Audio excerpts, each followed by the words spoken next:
The late afternoon sun streams through the grimy window of a garage, cutting through a cloud of sawdust and illuminating the determined face of Alex. He's in his late 20s, a man whose hands are his tools, and his workshop is his sanctuary. A half-finished marvel of engineering stands before him on a workbench, a prototype for a solar-powered cargo bike, designed not for speed, but for efficiency and sustainability. Its frame is a patchwork of recycled materials, and the solar panels on its roof glisten under the light. Alex tightens a final bolt, the rhythmic click of his wrench a soothing soundtrack to his focused mind. He steps back, a proud smile spreading across his face, and grabs a clean rag to wipe the sweat from his brow. For him, this isn't just a project, it's a solution to a problem, a small step towards a more self-sufficient community, and a testament to the power of ingenuity over waste. He flips a switch, and a small dashboard screen flickers to life, showing a promising charge. The quiet hum of the bike's motor is the sound of success. But the peace is short-lived. A sharp rap on the garage door interrupts the moment. Alex's head snaps up, a frown creasing his brow. He opens the door to find his neighbor, an older woman named Mrs. Gable, holding a piece of mail in her hand, her expression a mix of concern and something akin to pity. "This came for you, dear. It looked important," she says, her voice hushed. Alex takes the envelope. It's thick, and the logo in the top left corner sends a jolt of anxiety through him. The Homeowners Association, or HOA. His heart thumps a little harder. He's had minor run-ins with them before, a complaint about a misplaced trash can, a stern email about the color of his mailbox, but this feels different. The weight of the envelope feels heavy, ominous. He thanks Mrs. Gable, forcing a weak smile as he closes the door. He tears open the envelope and pulls out a multi-page packet. The first page, a bolded letter, hits him like a physical blow. Notice of violation. The words jump out at him.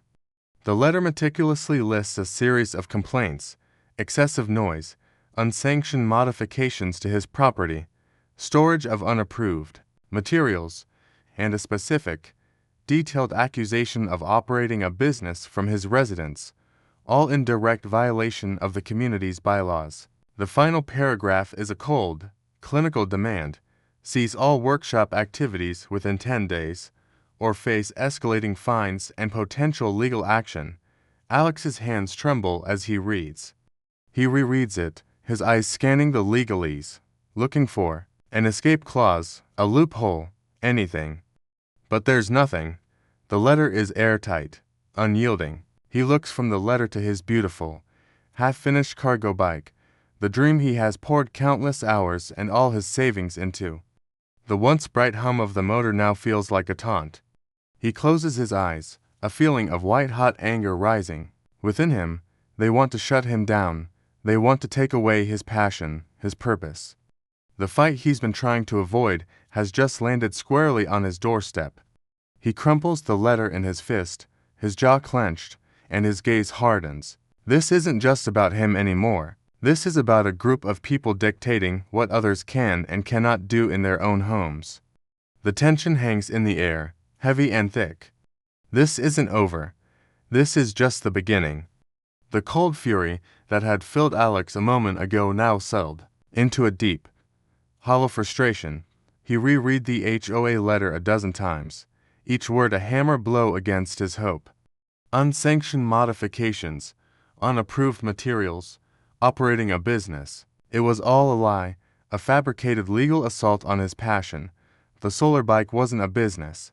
It was a passion project, a gift to himself and a proof of concept for a cleaner, more efficient way to live.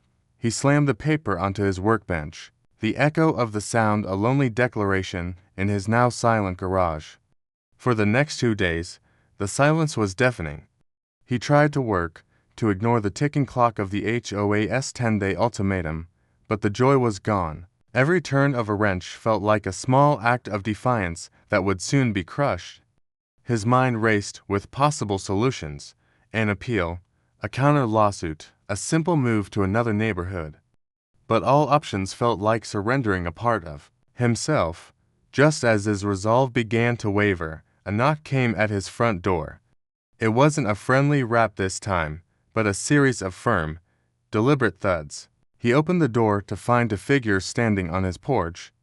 One was Mrs. Gable, looking more apologetic than ever, and the other was a woman in a crisp suit holding a clipboard. "Alex, this is Karen Sterling, from the HOA," Mrs. Gable said, her voice barely a whisper before she retreated to her own home with a quick, nervous glance. Karen Sterling was a textbook bureaucrat, her face devoid of emotion, her eyes scanning Alex's property as if searching for another violation. "Mr. Hanson," she began, her voice flat and monotone, "I am here to follow up on the violation notice issued on your property. We've received further complaints regarding the eyesore in your garage and the excessive noise from your workshop. The board has voted to issue a formal warning and increase the fine to $500, effective immediately.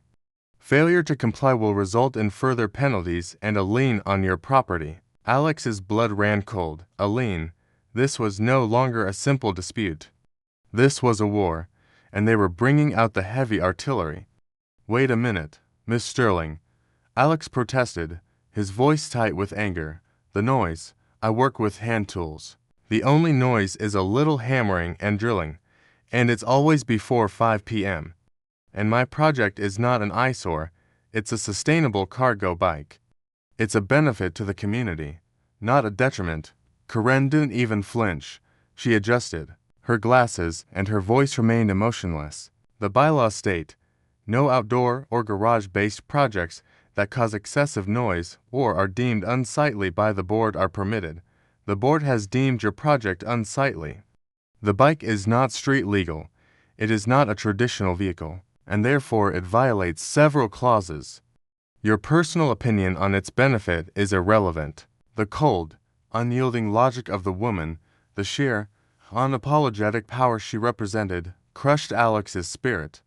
He felt his shoulders slump, the fight draining out of him. He was alone, a single man against an entire system. He had nowhere to turn. Karen placed a new, even more threatening letter on his doormat and turned to leave. "You have 5 days, Mr. Hanson. I suggest you comply."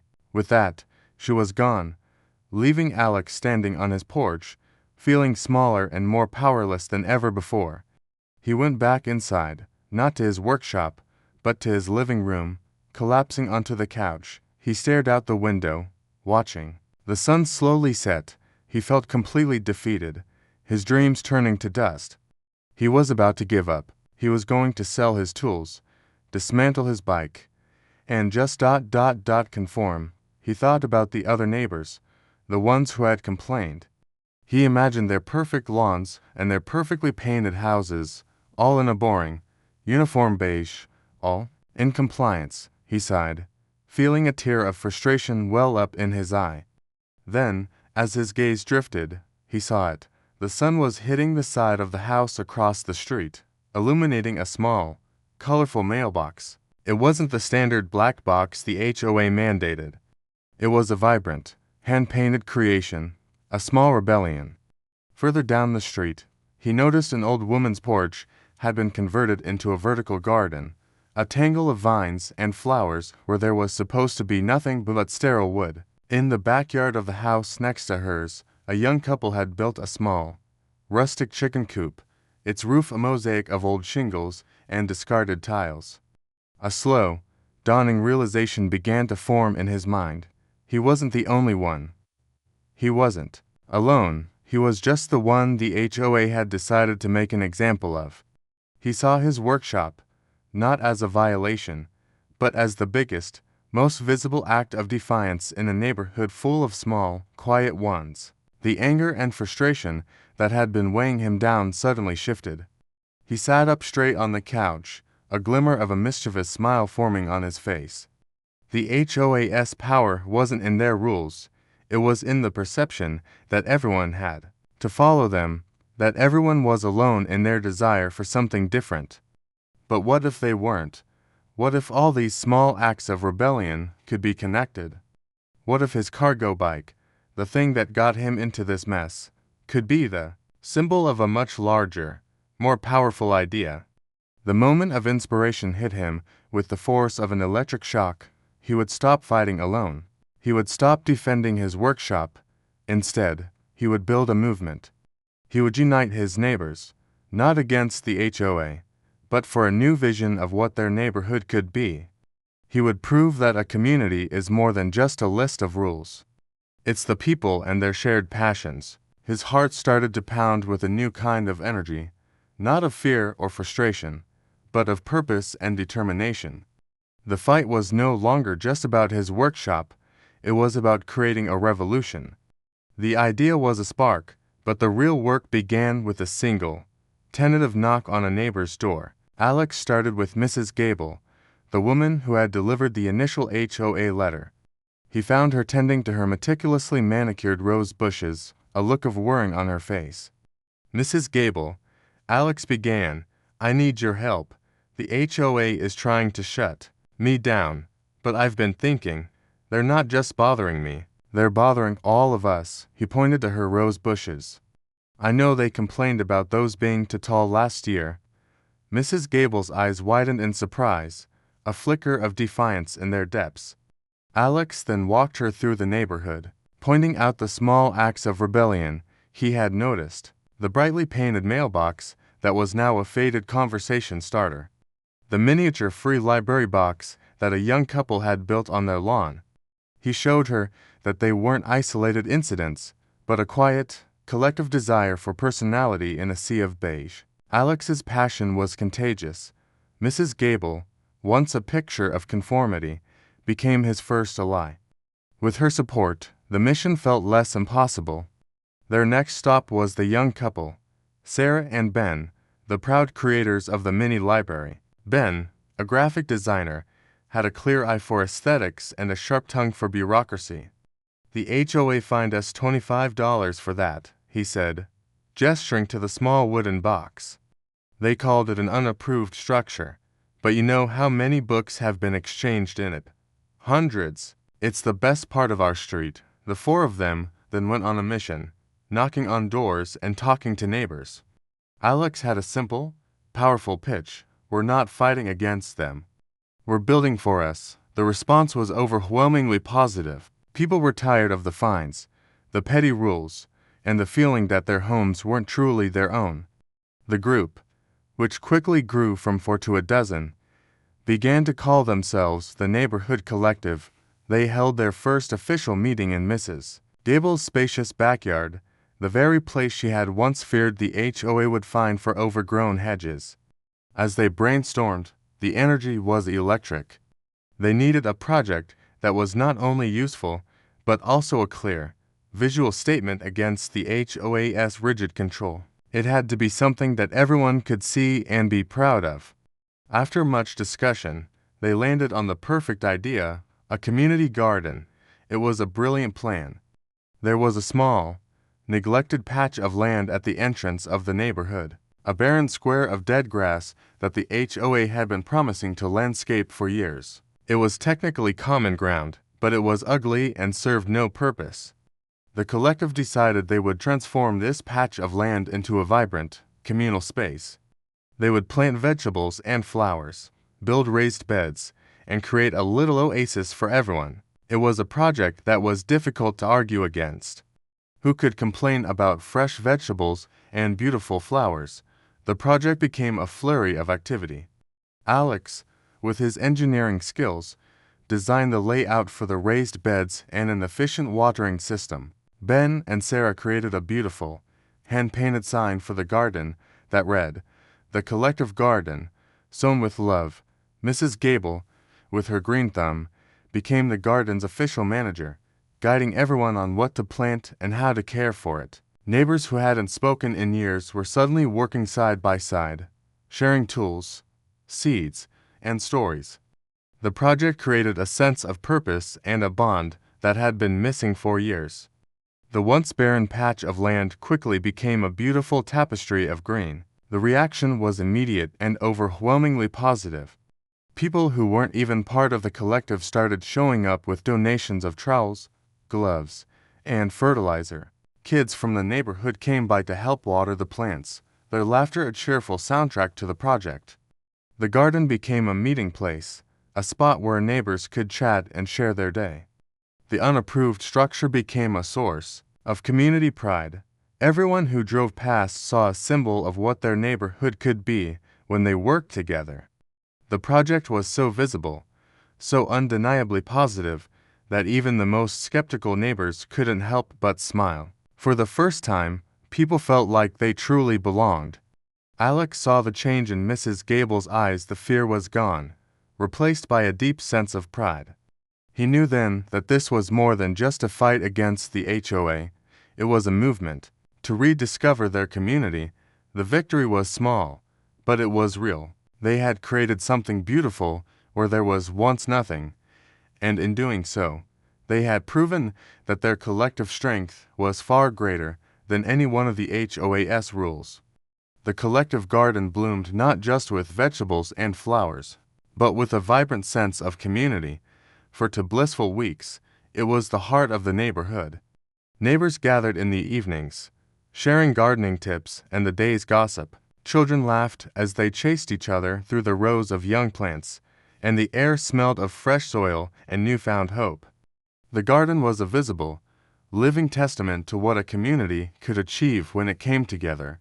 It was a beautiful, peaceful act of defiance, and it was too beautiful for the HOA to ignore. The blow came on a crisp Monday morning, delivered not by a neighbor or a simple letter, but by a stern-looking woman in a black suit who served each of the collective's members with a formal legal document. The documents were identical, sealed, with a notary's stamp, and far more intimidating than the previous notices. The letter stated, in no uncertain terms, that the unauthorized community garden was a direct violation of a clause regarding public safety and common area usage. It cited a vague, obscure bylaw about potential tripping hazards from uneven ground and unmanaged wildlife attraction, and it came with a staggering demand. Each member of the collective was being fined $1,000, and they had 3 days to completely dismantle the garden. Failure to comply, the letter warned, would result in the fines doubling and further legal action, including the possibility of a lien being placed on their homes. The beautiful, green tapestry of their garden suddenly felt like a target. The vibrant community spirit of the past few weeks dissolved in an instant, replaced by a chilling wave of fear and uncertainty. The first to pull away was a young couple, parents of 2 small children. Ben, the graphic designer who had so enthusiastically crafted the garden sign, approached Alex with a look of profound regret. "I'm so sorry, Alex, we can't afford a $1,000 fine. We can't risk losing our house over a garden. We have to comply." His words were a heavy stone in Alex's gut. Soon after, another neighbor, an elderly man who was a quiet but dedicated member of the group, came to Alex with his own notice. "I'm on a fixed income," he said, his voice trembling slightly. "I can't fight them. I'm taking my share of the plants out." "I'm sorry, son." The domino effect was swift and brutal. Within hours, the community garden became a somber place of retreat, not of togetherness. People began pulling up their plants, their faces etched with a mix of frustration and fear. The laughter and conversation were gone, replaced by a grim silence as they undid their work. Alex watched it all unfold from his workshop window, a feeling of deep dread settling in his stomach. He wasn't just a victim of the HOA's retaliation. He was responsible for putting his neighbors in this position. Their fear was his fault. The hope he had ignited was now a bonfire of blame and doubt. The next day, Alex walked into the now hollowed-out garden, the trampled soil and discarded plants a monument to their failure. He felt the weight of his neighbor's disappointment pressing down on him. The HOA had known exactly how to hit them where it hurt, in their wallets and their sense of security. They had used fear as a weapon, and it had worked perfectly. He picked up a half-grown tomato plant, its roots exposed and wilting, and felt a burning sense of injustice. He couldn't give up. He wouldn't. He owed it to his neighbors, to the beautiful idea they had shared, to find a way out of this mess. He spent the entire day in his workshop, not on his solar bike, but surrounded by stacks of paper. He meticulously read the HOA's bylaws, the very rule book that was being used against them. He drank coffee until his hands shook and his eyes blurred, searching for a single phrase, a single clause that could be used as a counter-argument. He was searching for a loophole, a weakness in their armor, but all he found was a dense web of legal jargon designed to protect the HOA and crush any dissent. He felt the walls closing in, the same feeling he had when he first received the violation notice. The situation was even more desperate now, with more people's livelihoods at stake. The clock was ticking. He had less than 2 days before the fines would double. He felt the crushing pressure of being the de facto leader, the one everyone was looking to for an answer he didn't have. He thought about giving up, about taking down the rest of the garden himself and telling everyone it was over. But then he remembered the look on Mrs. Gable's face when she first joined the cause, the proud smile on Ben's face as he painted the sign, and the pure joy on the children's faces as they watered the plants. He couldn't betray that hope. He took a deep breath and began to reread the legal notice from the HOA, line by line, focusing not on the threats but on the specific language they used. Public safety, common area usage, tripping hazards. He knew there had to be something he was missing. He just had to find it before it was too late. The weight on his shoulders felt immense, but it was now fueled by a desperate determination to find a solution, not just for his own sake, but for the sake of the entire community he had accidentally created. The community meeting room was packed, the air thick with tension and apprehension. Every seat was filled, and people stood shoulder to shoulder along the back wall.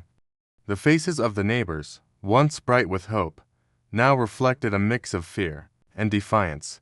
At the front of the room, behind a long mahogany table, sat the 5 members of the HOA board. At the center was Karen Sterling, her expression as cold and unyielding as ever.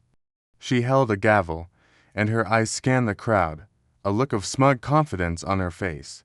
She began the meeting with a condescending tone, outlining the severity of the unauthorized common area usage and the substantial fines the residents were facing. She called upon each member of the collective to publicly apologize and agree to dismantle the garden.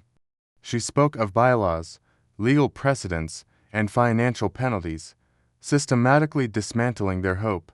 The room fell into a tense silence, no one daring to speak out, until Karen's eyes landed on Alex. "Mr. Hansen," she said, a sneer creeping into her voice, "the ringleader of this little revolution, do you have anything to say for yourself before we move to a vote?" Alex stood up, his heart pounding, but his resolve was steel. He walked to the front of the room, holding a small stack of papers. This wasn't the defeated man from his workshop. This was a man fighting for his community. "Yes, I do," he said, his voice clear and steady. "I have a lot to say. But first, let me read something from your bylaws." He held up a copy of the official HOA charter, the same document he had spent days poring over. Article 4, Section B, Subclause 7, he announced, his voice ringing through the silent room.